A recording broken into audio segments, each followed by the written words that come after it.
I'm not joking when I say I don't, and not only I don't completely know, a lot of this area we're exploring is just very dark terrain. I mean, I don't mean that in the feeling of it, but it's I don't have a flash, we got a little flashlight and it's trying to light up this dark cavern we're in. It's unprecedented. So you too are blazing a trail. Yeah, and I guess what I'm trying to say, artfully and failing, but I don't really know where this is going myself because help. I mean, I know everything you just said is true and I agree with it, but I don't have an end game in mind. Wait a minute, let me ask you. You don't have even an inkling of where you'd like to see it? I mean, it's just an idea, even if it's a germ? I have an inkling. There's certain moments I'd like to get to. But the trick is, I was saying this out front a little earlier to a gentleman, if you're being honest in your storytelling, and I can promise we always try to do this, hopefully we will always succeed, but if you're being honest, you don't write toward the temples with these characters. You don't, in other words, you don't have, we've often had ideas for scenes, for big moments that we wanted to write to, that we wanted to get to. And you're tired very often and you don't have a lot of time. Your deadline is bearing down upon you and you say, we'll just do a little tap dance here. We'll get the character to here and then we'll get him to here and then we'll get to our big scene we want to play. It's a dishonest way of writing because the characters tell us, the writers, where they need to be. They tell us if we're listening, if we're being honest. This sounds like a bunch of artsy-fartsy stuff, but it really is true.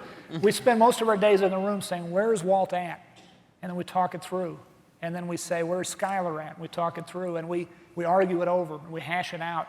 And if we're being honest, we take where these characters, and where's Hank at? Hank should be at a strip club. And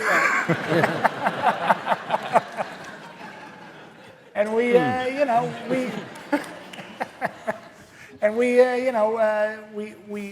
write to the scenes we think we want to get to. We explore, without a map and just with a little flashlight, and pick our way through this thing, and don't know where we're going exactly. We know where we want to go, but if we're being honest, we don't BS our way to get there. We get to wherever we get to honestly, which means we don't always know where it is we're going to wind up. And to follow the Scarface question, even Scarface, for a brief time, got to enjoy the ill-gotten fruits of his labor. Bryan, would you like to see Walt kind of enjoy himself for just maybe a half an episode or something? Yeah, he certainly feels like he needs a break, doesn't he? Well, the interesting irony to it is that this man has never been more alive since he got this death sentence. He is a guy now who has the capability of intimidating someone. He's never felt that as a man. He's got a pocket full of money. He's adrenaline pumping in his veins, and that's an important thing. It says a lot. And he feels important, and he feels more virile. And that's where the mention of having sex in the backseat of the car was all about that.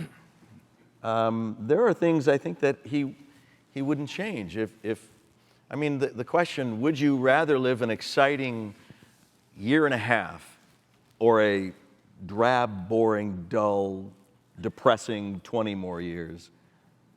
I don't know. I'm not sure. Well, he could lose the Aztec. I mean, that's really... Yeah. Should lose that Aztec, shouldn't he? I'm holding on to it. It's going to come back in fashion. It's going to be a sexy vehicle at some point.